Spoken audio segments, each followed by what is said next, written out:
Hello, everyone, and welcome to Elephant in the Studio. I'm Paul Beal, and today we have Angelica Talan. Angelica is the writer of of Angelica in the City and Clarendon Moms, two very influential blogs. And she is in the DC area right now, and she is here for me to paint and talk and laugh and celebrate Cinque de Mayo. Hey! Say hi, Angelica. Hello, everyone, and happy Cinco de Mayo from Washington, D.C. All right. And in celebration of Cinco de Mayo, Angelica was going to have some margaritas, but unfortunately, because as most of you out there know, she is a very busy mom. She got busy with some mom activities before and was unable to make her margaritas. But I decided that for this Cinco de Mayo, it would be a really great idea for me to drink a Corona in celebration. So you can see the Corona right there. Cheers. What time is it in Italy? In Italy, it is, I don't know, what, about 6 or 7 o'clock, I think? Yeah? Oh, wow, perfect for happy hour. Okay, and one more thing about my Corona, I decided that, as everybody knows, we want to keep that bad Corona from coming from Mexico. So I've built a very lovely wall here to try to keep the Corona away because, we don't want it coming over the wall. But, unfortunately, it's terribly easy to reach around the wall. If I wanted to, I could reach under the wall, and I can also go over the wall. Oh my God. Drink my bad Corona. So cheers. Cheers. Have a little sip, and then we'll get right to it.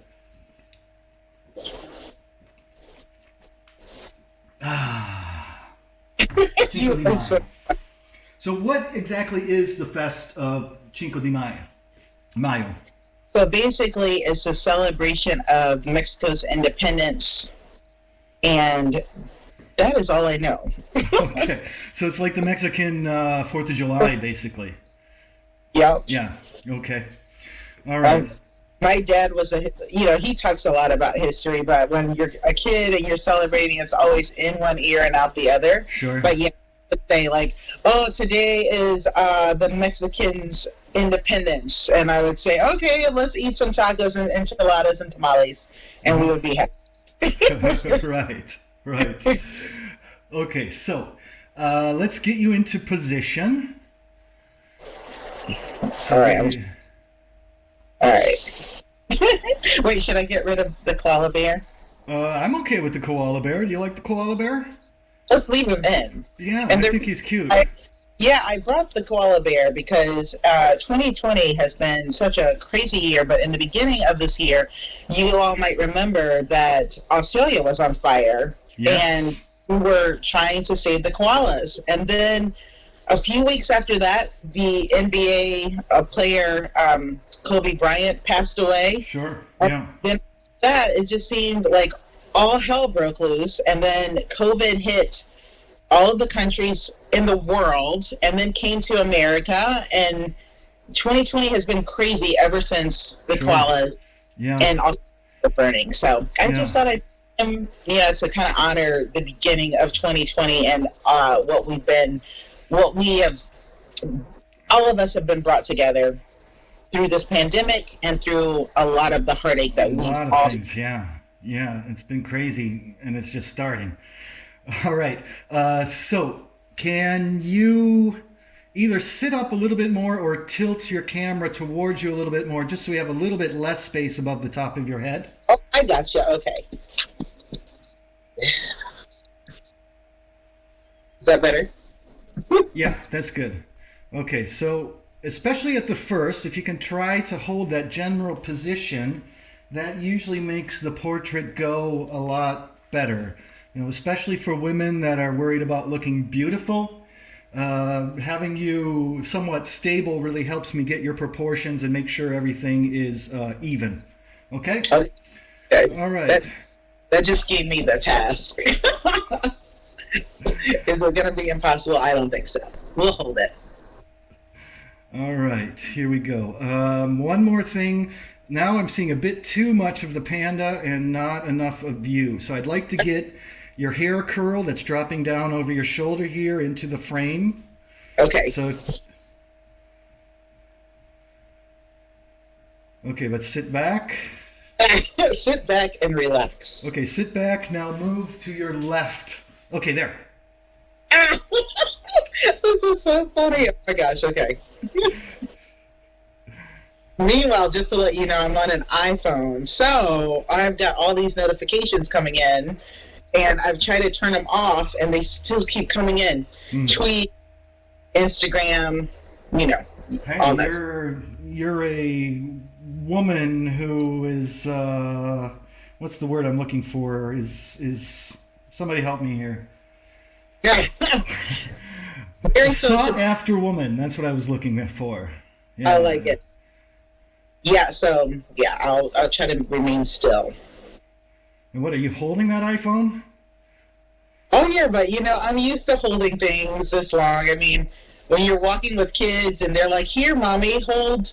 Can you carry this?" And you've got like 4 bags of groceries in your hand, and they want you to carry their soccer ball, and they want you to carry their scooter and their bike helmets. You get used to it. See, I refuse.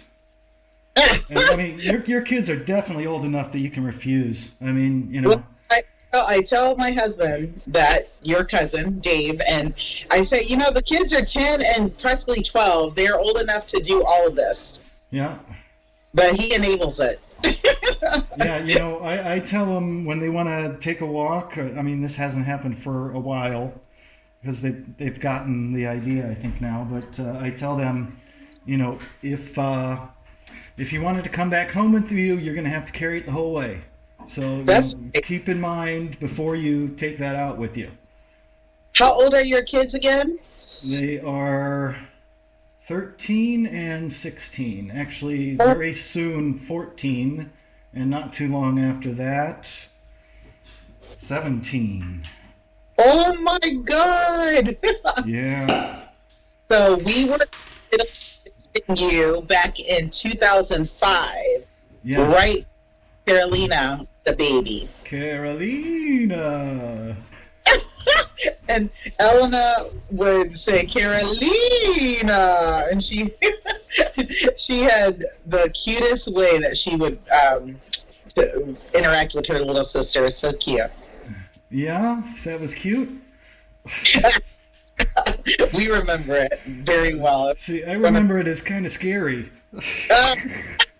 Well, it was a little creepy, but she got through that phase. Maybe. Well, I know that you're used to interviewing most of the people that come on your show, but since you are my cousin, I thought I would flip the script a little bit and ask you a few questions, if that's okay. Yeah, sure, great. Go for it. So how did you get started doing these portraits, these in-studio virtual portraits? Okay, well, the first thing I want to say is, even though I've painted portraits for most of my life, or things that seem like portraits, I'm not terribly interested in portraits. What I'm more interested in is creating creating an experience, but creating sort of like a one-act play where the people that I'm painting are the protagonists in it. Sometimes, you don't have to necessarily be a good guy. Sometimes the people can be sort of like actors in this play. So, it doesn't necessarily mean because, for example, a while ago I painted a painting where I cut off this guy's leg in the painting, and it's like, well, this is nothing really personal about you and that I want to cut your leg off. It's just I thought that would be kind of cool for this particular painting. I'm not cutting any limbs off anymore. I think I've Well, done. I love it, and I love that you say that because I don't know if you remember, but it was 1992 was the one and only time you painted me, and you painted my leg. You must have a thing with legs. Oh, that's right. Yeah, that was that shower bathroom picture. Yeah, Oh, yeah, you do? yeah. It's still up in my parents' attic in Ohio. What? Oh, Yeah, wow. it's Yeah, still there. 1992. Still there. Yep.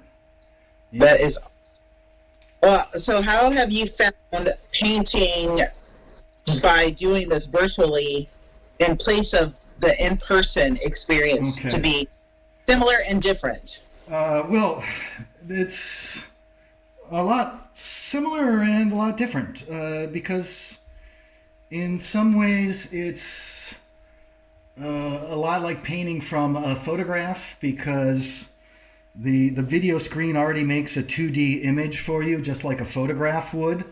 Whereas Oh, when what? you're painting from life, you have bifocal vision, so you see everything in 3D. So in a certain sense, that can make things a little bit easier because everything's already 2D and I'm making a 2D painting. But on other things, it can make things more difficult because without that binocular vision, the 3D vision, a lot of times it's hard to gauge certain forms, like particularly in certain lights, your say the bottom part of your nose, you can't really tell what happens there because it all kind of flattens out in the photograph. Now, what's Oh, what? nice about doing these on video is one, I mean, it's a total bore painting from photographs. It really is because, it's just, you're there all by yourself every day looking at this photograph. And, with the video, it's a live person that I can talk to and react to. And a lot of times, things that we might talk about end up becoming somehow part of the painting that I'm making. So it's just a much more rewarding experience all the way around. You Now, really the interactiveness of your subjects, I guess. yes, yeah, yeah, and for people that get really freaked out because people move, it wouldn't Yeah, be a good idea. But over the years, I've kind of learned that people do move, and if I'm calling myself a realist, I might as well deal with that somehow. I love that. So you don't mind it if people move. Do you prefer them to stay as still as possible, or they can have some subtle movements, or do you mind? Like I normally like to talk with my hands, but I'm being very careful not to do that Right. today. Well, it really varies. When somebody's really moving a lot, I paint in a somewhat different way. I'll generally make much looser and broader kind of brush marks to kind of capture that movement. And also, I accept the fact that they're not going to be, perfectly looking like a photograph when they're moving around. Yeah, Now, do true. I prefer? And the other thing is, everybody moves. Nobody can stay still. When I take a video of people that I'm painting and I play it in fast forward mode, you really see, even though they're trying to be totally still, how much they actually are bouncing around when I'm painting. Ah, well, that's something I'm known for is bouncing around all the Yeah. time. So I'll bounce to another question for you. All right. Who are your biggest inspirations in terms of your craft, in terms of your passion being an artist? Uh, George Lucas was the first one, I would say.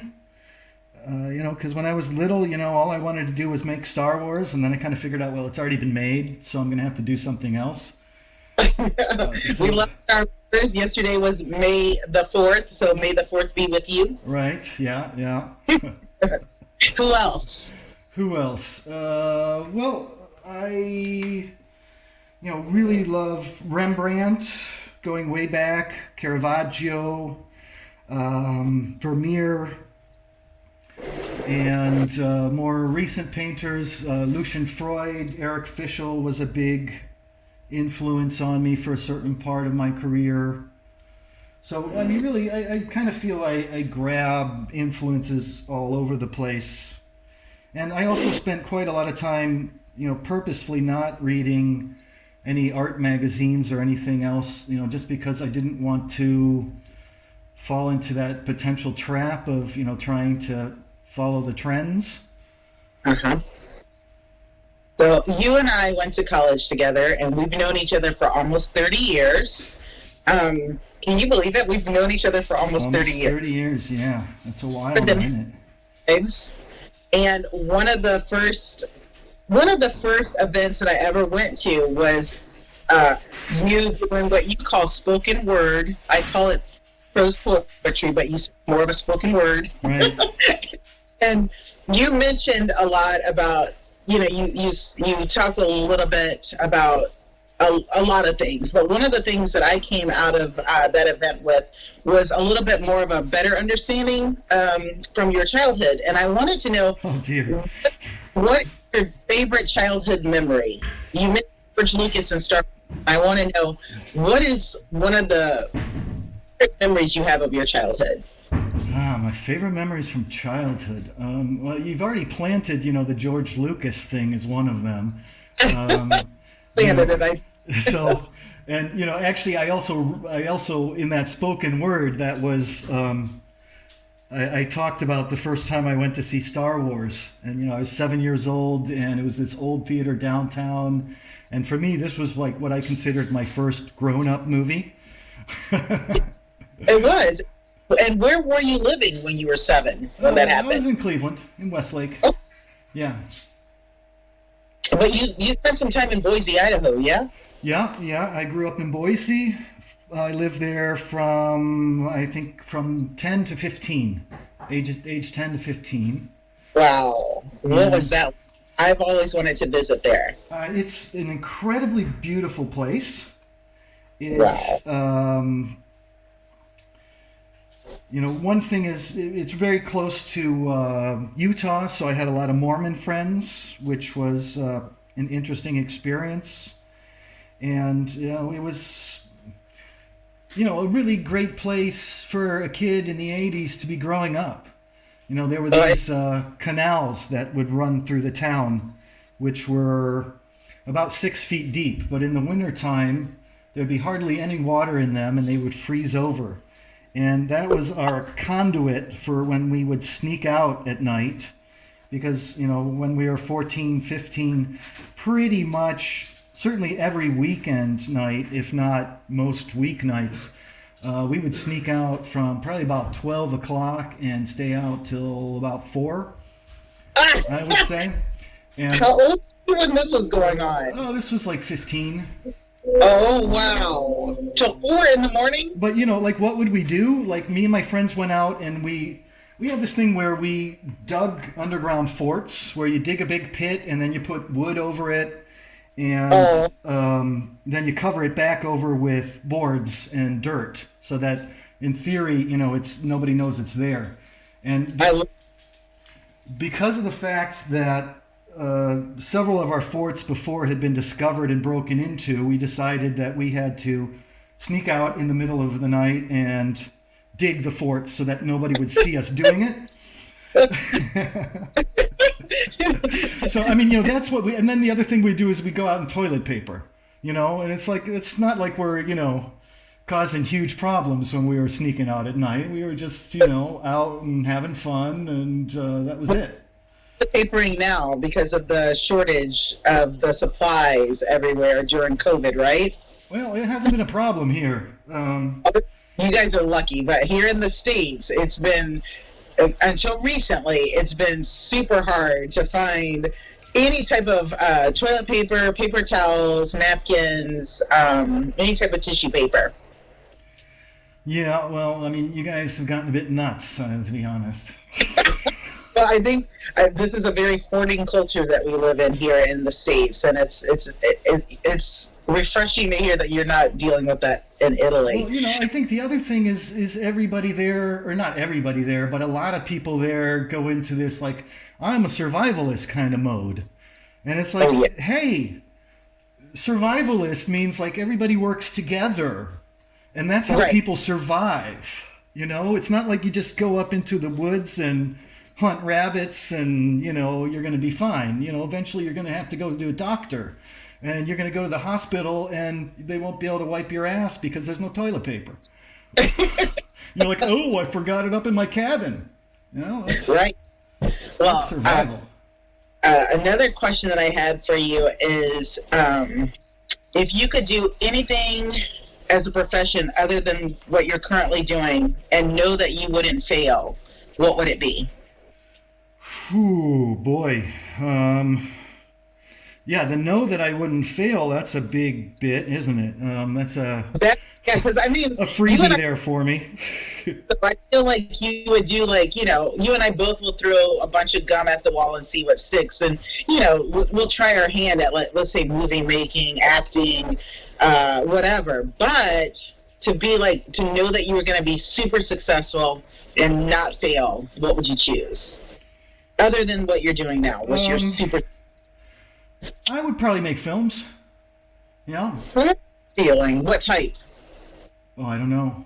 I don't know, really. All All types, yeah. Why do I have to choose a type right now if I already know I'm going to succeed at all of them? right. That's right. Amen to that.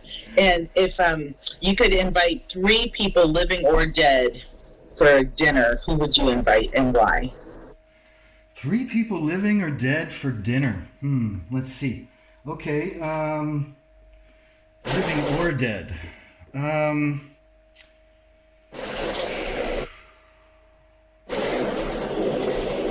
Gee, that's a tough question. I wish I would have had that one earlier so I could think about it.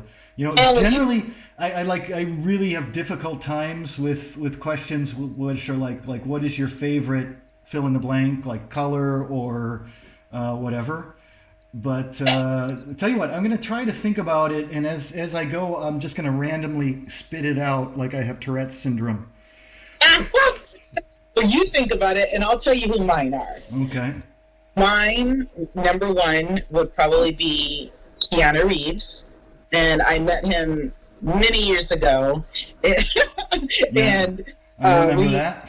did a movie called The Replacements, and I was an extra on the set for almost 3 months, and then finally one day the director asked me if I would stand in this area where it was a party scene inside of a bar in Baltimore, Maryland, and said, you know, I'll give you one line, and it's that's right, and can you say it? And I was like, sure. And he said, well, if you say this one line, you will earn your Screen Actors Guild card. So, Cool. so I said the line.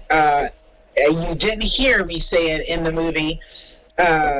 Most of the scenes that I shot got on the floor, but I was able to get my Screen Actors Guild card as a result of that particular movie with Keanu. Cool. Yeah. And so it was pretty cool. So I love Keanu. I don't know what about his acting makes me just excited to watch everything he performs. I know you did a series of The Matrix, Right. some of your art, and that was I mean, I love all of your work, but that was really, like, exciting for me to see. The second person would probably, and this would be somewhat controversial, but I really love Woody Allen as a filmmaker, and I know, you know, aside from his personal activities, which we won't go there because that's not who I am, I really respect that man for his screenwriting capabilities, his comedic work, and I just think he's a comedic screenwriter genius, and Yes. getting up there, he's probably like almost 90, but I just would love to just meet him for dinner, you know, pick his brain and see where all of this this creativity comes from. Okay. And then a third, I mean, I'm borrowing this a little bit from my husband, but it's a really great idea, and that is to invite Jesus Christ to dinner. Someone that's right. So well, Keanu, it's good because you know you never have to worry that you're going to run out of fish. Well, I want to talk to him about, you know, the conversion. You know, he was Jewish, and so then all of a sudden he, you know, now there's a Christian sect because of him. And, you know, a lot of times people want to know if he was a magician, if he had these, like, magic powers. You know, I just have so many questions for this man. So those are my three: Keanu Reeves, Woody Allen, and Jesus Christ. Have you ever read the book The Second Coming? I think the author is Nivens or something like this. All right, so the basic plot is that God goes on vacation, and this was back in the Renaissance. Okay, and the thing is that one day in heaven is equal to however many Earth years, right? So God is just coming back from his 5-day vacation right now. Wow. And the saints are up in heaven and they're talking and they're like, you think he's going to be pissed? He's like, you're damn right he's going to be pissed. So like God gets up to heaven and he blows his top. It's like, what in the world has been going on here? It's like, well, he's like, aren't these people smoking enough marijuana? It's like, it's illegal. It's illegal. Well, that's I will definitely check out that book. One of well, here's another question for you, and then I'll also share an experience that I have. But as an artist, I feel like we have a lot of recurring dreams. Do you ever have any recurring nocturnal dreams? I have. I can't think of any that I've had recently, but I used to. One that I had all the time was I'm late to the concert. Oh, like a legit concert. Yeah, actually, it was the Jimmy Buffett concert. Don't ask why. Jimmy Buffett. I was late for the Jimmy Buffett concert, yeah. And, you know, it'd be this whole series where it's like I get on the bus and it's the wrong bus, so I have to like... And then, you know, I finally almost get there and I realize I don't have my ticket, so I have to try to go back and, you know, this... And then it did change. I had a dream about some other event I was going to, but I don't remember what it was. So that's one of the recurring dreams that I had was late for the Buffett concert. Well, who's what? There? Is that your assistant? Well, Jovan is here, and Ellen is on the couch, and Lucky is there as well. Hey, Elena. Hey, Elena. She can't hear you because I have earphones on, Angelica. Angelica is saying hi. I say hi back. She says hi back. Yay! Yeah, so the Jimmy Buffett thing. So getting back to that, one of my recurring dreams when I was a child, and I still have it. So I'm 48 years old. We're the same age. Yeah. I think, right? No, I'm 49, not too far away from 50. So I've got a year on you. Oh my God! Okay, what are we doing for your 50th? We'll come back to that too. Okay. But yeah, so when I was like, I want to say 8 years old, I had this dream of looking out the window, and there were all of these like hot air balloons coming from the sky from nowhere, and then I would look on the television set in my living room, and I would look out the window, and I could see the same thing kind of beaming on the television set, and it was Jesus, again, a Jesus theme, coming down from the heavens on a stairway. And I see it kind of broadcast on television, and there were all these like news anchors saying like, okay, we've got 5 days and 20 hours and 40 seconds before Jesus arrives on Earth. And everything was kind of being broadcast, but at the same time, you could literally go outside of your house. Okay, so the question is like, were you ready? Well, that was were you ready for Jesus? The sensational journalism. And they were like, okay, so who's he going to pick to go back with him? Will it be you? And it was so televangelical that it was just crazy. I was like, so is he going to, because I was a virgin, you know, like you were. Well, I was like 8 years old. So okay, sorry. Of course you were. Sure, I wasn't 8. But yeah, and that dream still stuck, and at 48 I've had that dream probably at least 20 times in my life. Wow.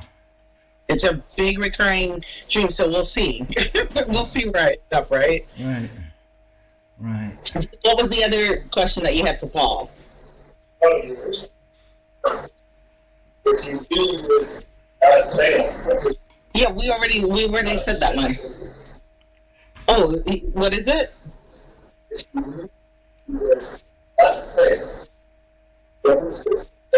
Oh, so Dave wants to know if you knew you wouldn't fail at anything. What would you do? If I knew I wouldn't fail at anything, I would beat Elon Musk to Mars. Ooh, that's a good one. Then I would, let's see, after that, because, if I'm not going to fail at anything, I'm not going to do just one thing, That's right. So after that, what would I do? I would prove that climate change is real. Oh, I love that. Well, I feel like... And that the Earth is round. Yeah, I feel like for me, I would probably create a time capsule. Yeah, that would be good. Yeah. I mean, and if you had a choice and you could only choose one, Paul, would you go into the future or would you go into your past? Ooh, I don't think I would choose either one of those. You just stay in the present? Well, I mean, if I could, like go back to junior high and hang out and, walk through the canals and throw snowballs at cars again, yeah, that would be fun and all, but... right now. I guess I could. I can't do it right now because, I can't get a flight, but... Well, yeah, and it's not snowing where you are either, so... True, yeah. There's that. Yeah, so that wouldn't work. Let's see. Should I keep trying to go on that? Well, have you thought back about the people you'd invite to dinner? Okay, one, really the first one that popped into mind, and it would be Donald Trump. I can understand that. Why would you want to interview him, though, or to sit down with him at dinner? I don't know. Just that kind of curiosity of watching a car wreck up close, Do you think that he thinks it's a car wreck, though? Because he's so egotistical. Oh, of course he doesn't. He thinks everything he's doing is great, Maybe after the whole bleach thing, he finally got an idea that, I'm vulnerable and these stupid things that I say, might actually cause me not to get elected. Maybe he had that thought, but now his strategy says, okay, well, we're going to blame China for whatever. Well, how do you guys over in Italy feel about him as a president? Oh, how do you think we feel? Well, I mean, because you and I are both from Ohio, right? And it constantly surprises me that I know people from our homeland, our home state, and Ohio that are still planning to vote for this man come this election this year.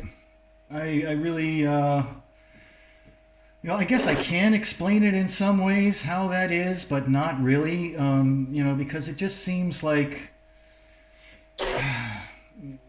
there's this whole cult-like investment in your own personality in this person to a point where you're unwilling to see the dreadfully obvious lack of any sort of presidential qualities again and again and again and again. And yeah, sure, part of it is there's the right-wing news and the left-wing news, and the people who are on Trump are watching all that the same thing, but it still just seems like you've got to be really working very, very hard to maintain your denial that this guy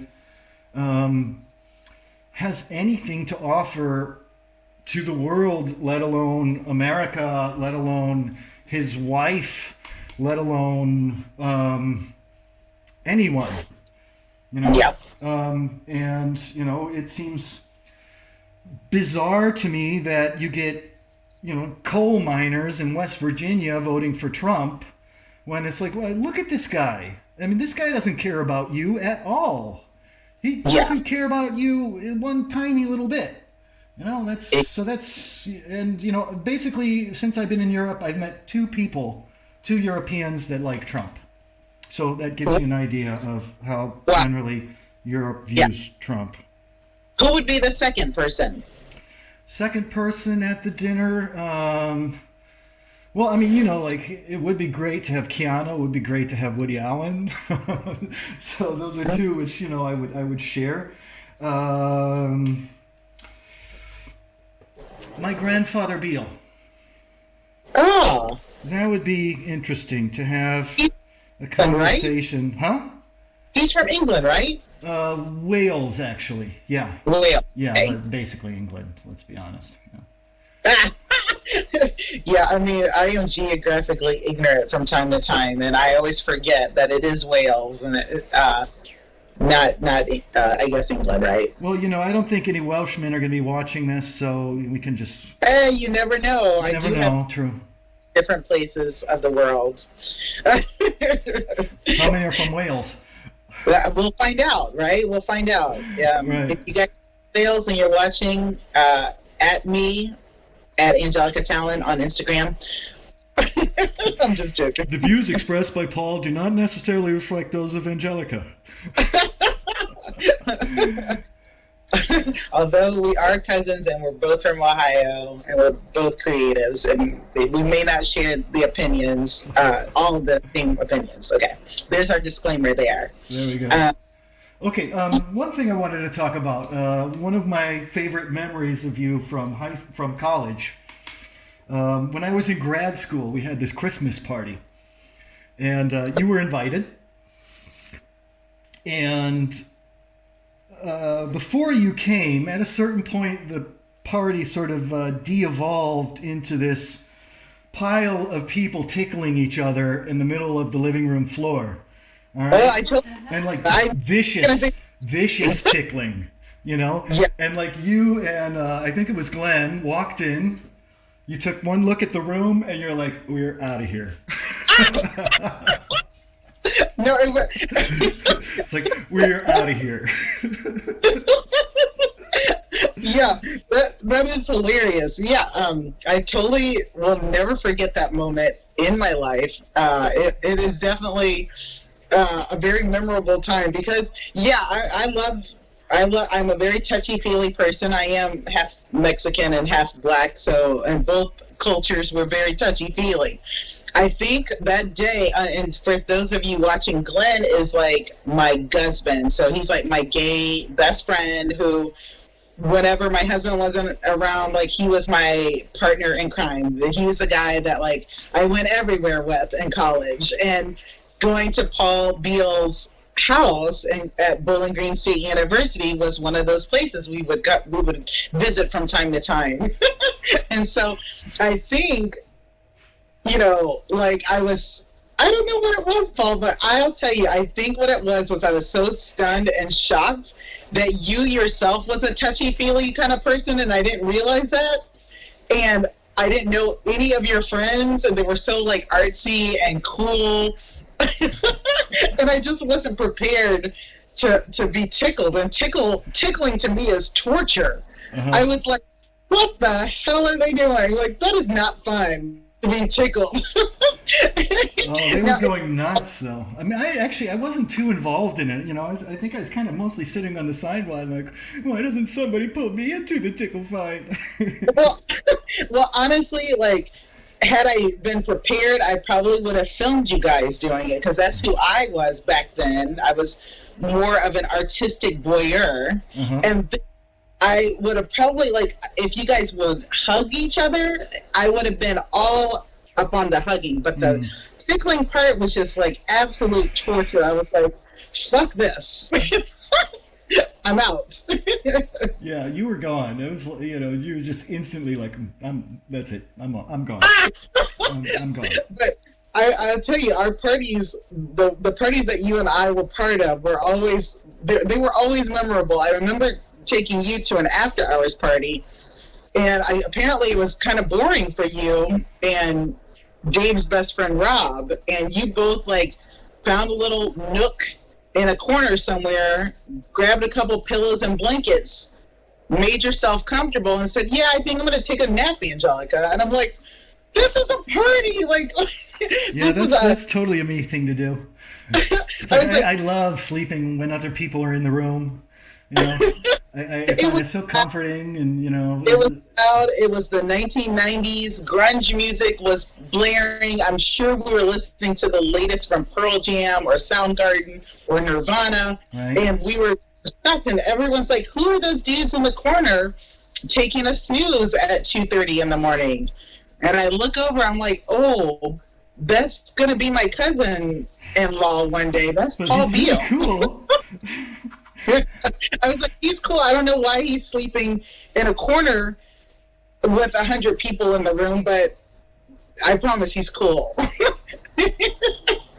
So, what was your favorite time in Bowling Green? What was it? Grad school? I feel like it was grad school for you, or was it undergrad? I don't know. I mean, I had a good, different sort of time in both stages, so I'm not really sure which. You know, but they're different. You know, undergrad, you're sort of learning about that new freedom that you have, and Yeah. you know, all of that. Whereas Are you grad school. from Bowling Green? What? Are you still in touch with a lot of people from BGSU? Not a lot. One guy, well, actually, two guys from BG. They sat for this project, this portrait painting project. So we're mildly in touch, but not terribly so. And other than that, my major professor, we're still good friends. He was my second podcast guest. Wow. And a few other people in Bowling Green I'm still keeping up with. I don't want to talk about him, so I'll be nice. Wow. Well, so what inspired you out of all the places you could have ended up in the world to leave the United States and go to Italy? Well, I got a scholarship, for one thing. That was the main thing. I got a scholarship to go, and I didn't really intend to live my entire life in Italy. It just kind of one thing rolled into another. I got a job teaching, and I started selling my works with a gallery here, and it's really kind of the way it rolled. It wasn't a plan, but the director at Bowling Green, when I was finishing undergrad, he got a scholarship for me at this study abroad program in Florence. So I went there for a year, and it was really cool, but really difficult. I wasn't a terribly creative time for me, I would say. It's for an artist to come here, it's really pretty daunting, to have Michelangelo and Leonardo and everybody is the school that I was at, basically right behind the courtyard of the school was where Michelangelo made one of his first sculptures as a boy. So that's Wow. You feel like it's really big shoes that you have to fill. Sure. How many years have you been in Italy now, like all together? I know you moved for a short while and moved to Germany for a while, Yeah. but how long altogether have you been in Italy? I've been in Italy since, I say, 96. So that isn't counting my year as a student back in 93. So it's I just say it's more than 20 years and leave it at that. Wow, that is amazing. Yeah, it's a while to be here. And Italy is in an odd place in many ways. Just today I got from an old man who was waiting in line at the post office with me. We got into a talk, and he gave me that question that so many Italians have asked me, which is, why are you here? Isn't it better in America? Yeah, yeah, the American dream, right? That's what everyone thinks. Yeah, and yeah, for some things, yeah, it probably would have been better to stay in America. For other things, not really. Exactly. And, in the end, this is where I am. So. And do you think you'll be there for the rest of your life, or is that something that's unknown right now? Well, I mean, at least until the girls are grown, I'm going to be here. Uh-huh. And I don't really have any plans 4 years. to go anywhere else. What's that? That's only a few more It's years. only a few more years, yeah. But And I have a feeling they want to come to the United States. Is that true? yeah, they're both interested, at least in going like maybe for a school year or college or something like that, which is pretty difficult because that's going to be way out of state tuition. I'm sure that they will probably both get scholarships. And it seems like your oldest daughter is going to follow in footsteps. Is that true? She seems to be very artistic. Yeah, she is very good at drawing and painting, and she likes drawing anime right now, or is it manga? That was What like is- 2 years ago. That was 2 years ago. Okay, so what do you like now then? I don't know, random stuff. I would say that was like last year rather than 2 years, but I I mean, don't know. you still have a bit of a manga style, right? Yeah. Fair perhaps. enough, I don't yeah. know. So for those of us who are new to anime and manga, what is that? I don't even know.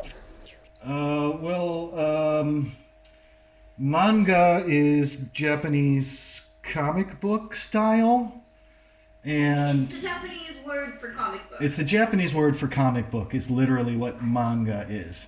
And same thing with anime. And anime is the Japanese word for animation. Yeah. So like in places like Japan, Shrek would be considered an anime. Okay, did you hear that? Yes. So in Japan, Shrek is an anime. Okay. You want to come and say hi? Huh? He's feigning me right now. Come and say hi. So Logan just wanted to see if you were painting me yet. Hey Logan, how you doing? Good. That's Good. Elena, right? So we are back. You have any questions for Paul? What's the GoPro in his picture? He wants to know, how are you using the GoPro on your head? How am I using it? Yeah. Okay, well, I have it on my head so that this gives me the closest view of the canvas that I'm painting. Ah. And also, you can see, once this comes out, he can watch it. You can see how often my head is going back and forth to check out Yeah. what is the difference between what I'm painting and what I'm seeing. Yes. And also, it's just the GoPro makes these just wonderful motion things, right? So that's really the main reason, I guess. So,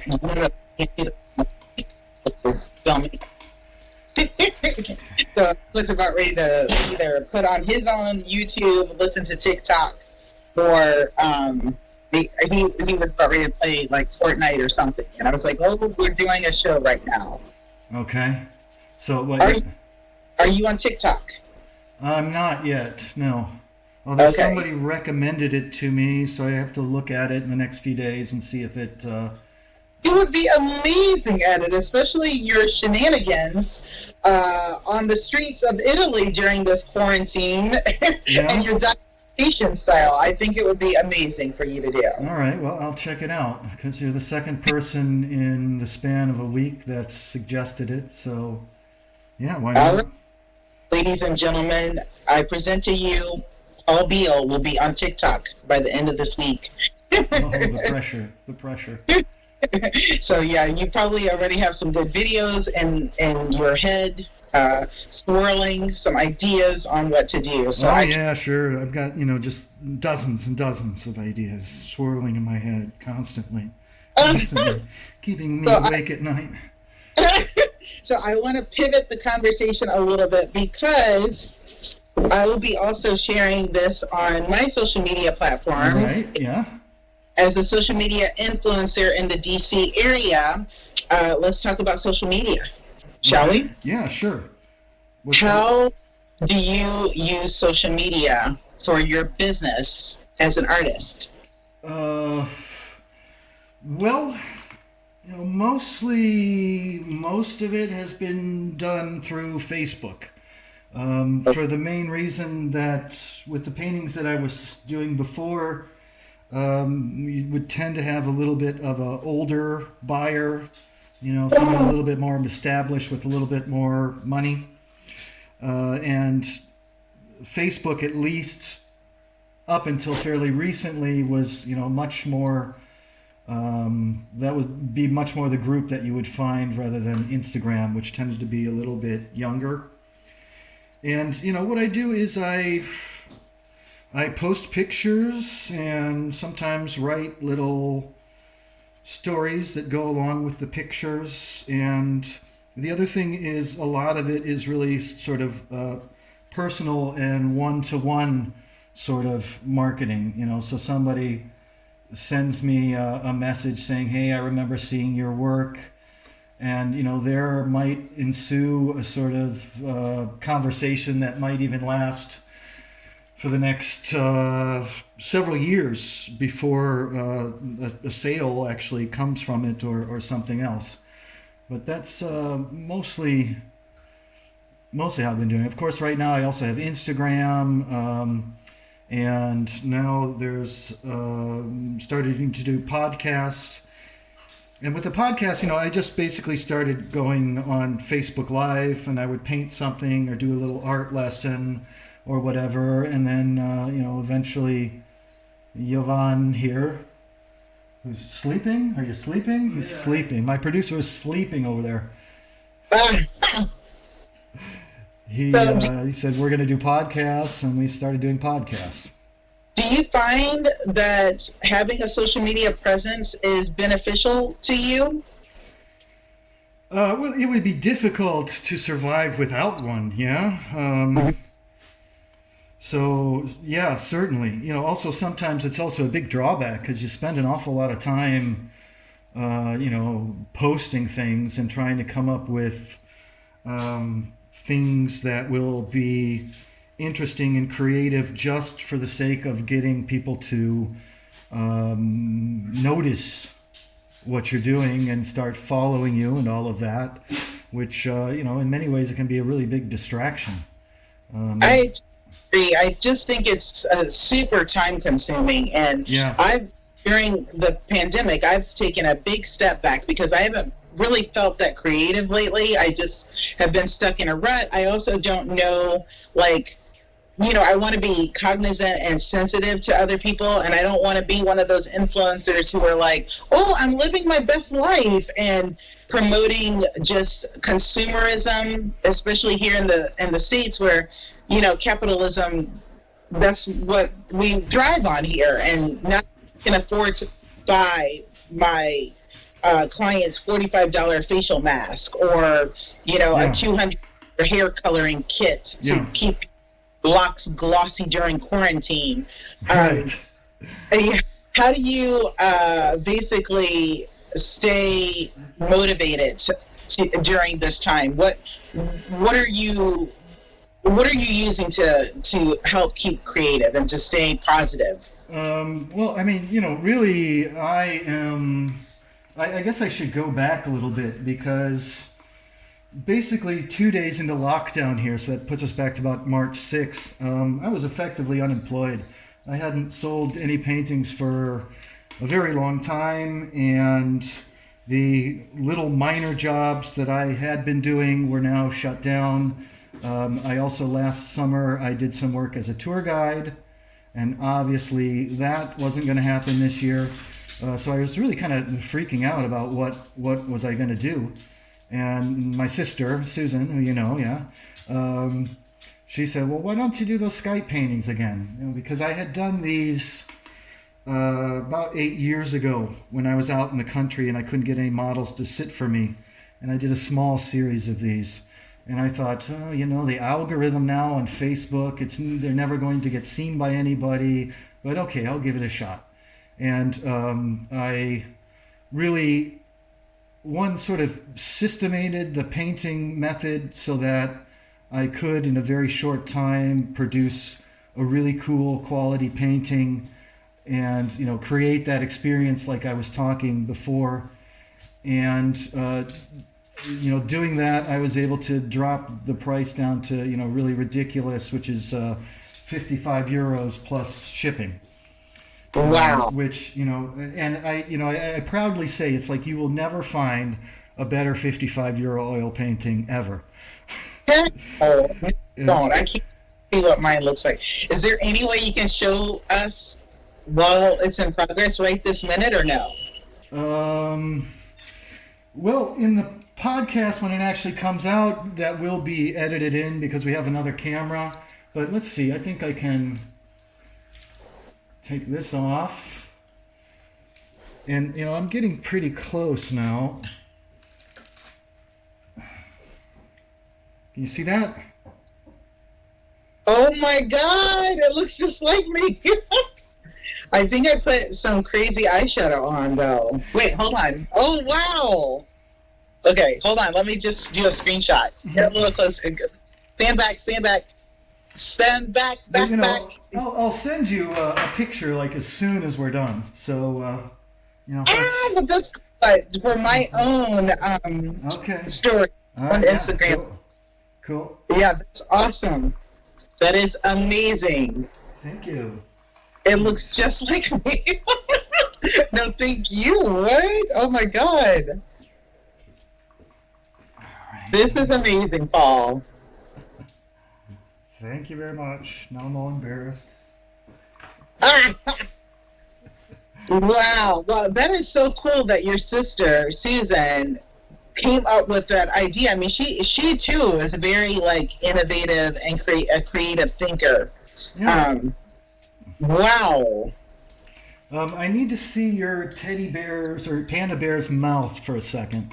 Koala. Just lift him up, the koala. Yeah, lift him up a little bit more. Okay, there it is. That's all I needed. That's all I needed. Okay. All right, now I'm going to put this. Does it fit there? Come on, you can fit there. So, how many of these works of art have you created during quarantine? You are number 97. What? 97, yes. 97? Yes, Oh, I have painted 97 people since March 6th. holy moly. And then you take them to a post office and actually ship them? Yeah. Or how do you ship? Yeah, I've got it. So, and you know, again, this is another thing. A lot of people were talking to me and saying, can you make them bigger? And it's like, the answer is right now, absolutely not. Because, you know, this price means that I can put it between two strong pieces of cardboard with a slip sheet so it doesn't stick, put it inside a bubble wrap envelope that's exactly the right size, close them up, take them all to the post office, and it's done. Whereas and changing the size or anything else, you know, automatically just creates, you know, basically, I don't know if you saw the Netflix film that just came out with Michael Keaton, Batman, the old Batman guy. Yeah, I love Michael Keaton. It was about McDonald's. What's it about? It's about McDonald's. It's called The Founder. Oh, okay. Basically, you know, McDonald's was started by the McDonald's brothers in California. And they were really into quality food, but serving only this thing. So if you went to a McDonald's in the 1950s, you had a choice of a hamburger, fries, and whatever drink you wanted. And that was it.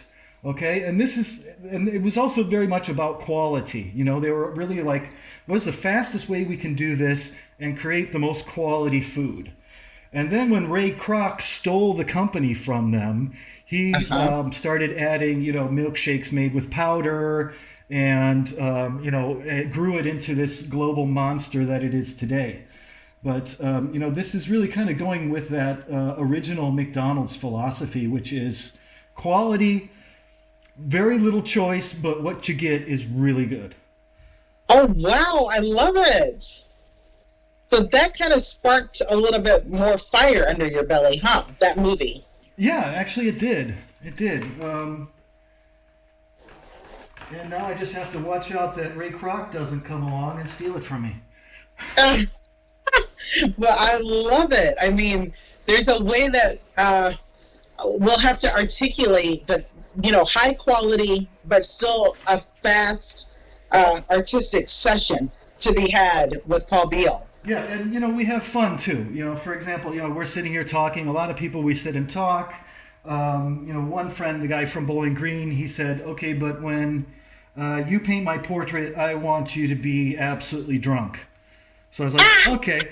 So 15 minutes before the portrait's sitting, I started doing shots, and it's a really good time. Another guy, it was 12 noon in Austin, Texas, when he called me, and I said to him, "So how have you been passing quarantine?" And he said, "Drinking." I was like, "Just a minute, I have to go get another glass of wine." So he goes, gets another glass of wine, and then, about maybe 10 minutes in, he starts kind of, doing stuff like this and kind of making little noises to, I don't know, himself or to his dog or to me. I couldn't tell. And then suddenly, like at the end of Blair Witch Project, how the camera just kind of goes like that and stops. Yeah. It's like that's what the camera did. So, it's like he either passed out or had to run to the toilet. I'm not sure what. And, I just sat there and finished the portrait. I'm a professional. I love it. That is the best story ever. And he actually sounds like probably the funnest subject during quarantine. Yeah, and he really rallied, too, because I sent him the picture. Right away, and about 2 hours later, I get this email, poorly typed, of course, but he said, "I love it. How do I pay you?" And I told him, "You can pay me with PayPal," and 20 minutes later, the payment was there. It's like, man, you are a trooper. Nice. So, do you have Venmo and PayPal, or Venmo apparently doesn't work in Italy, in Europe. Oh, that's good. Yeah. Yeah, but also somebody could send the old-fashioned bank transfer, but it seems like in the change I lose a little bit less if we do it with PayPal. What about Cash App? I don't know. I'm going to have to check. Send me some of these apps and I'll look through them and see if that can work for me. Also, I would like to get a thing to take credit cards, but this has been rather quick, and it's a miracle we've been able to set it up to the degree that we've had as it is. Definitely. So I think it's called Square Reader. You can get credit cards. Oh yeah, I tried to sign up for Square, and now I keep trying to get back into it, and it gives me one of those errors that's that's hard to figure out what exactly that error means. I gotcha. So I'm not sure what the issue is with it. But I have tried Square. I'll send you all the apps then. Yeah. Yay! Well, I am so excited. I know we're wrapping up soon, but I wanted to thank you with all of my heart. Oh, thank you, Angelica. Really, come on. And we've known each other for almost 30 years. We are family. You are one of the biggest stories. I talk about you all the time. And to be in front of, I work with a lot of photographers, so I'm always like, oh, I want to be in front of your lens. But to say, what should I say? I thank you for, I'm not in front of your lens, I'm in front of your brush. Well, you're in front of several of my lenses, actually. Two of them being the lenses in my eyes, and then, we've got several different lenses which are capturing you in different ways. You can just say, hey, it's been a lot of fun, and hold it, now we have to do the official unveiling. Oh, there's an unveiling, guys. Yes, of course, there's always an unveiling. Okay, so here you go. Can you? Oh, wait. I have to show it here, right? Yeah. Yeah. How's the light? One. Can you see it? Perfect. So there you are. You are, Yay. I think, as I said, number 95. Okay, And I think 7, but that's okay. also, just in case anybody out there is interested, I also do sign these on the back and date Yeah. them so they are official artwork produced by me. And if anybody is interested, they can. The best way really is to go to my Facebook, Paul Beal, and that's spelled Beel. And they can find me there. They can find me on Instagram. And they can also go to my website, which is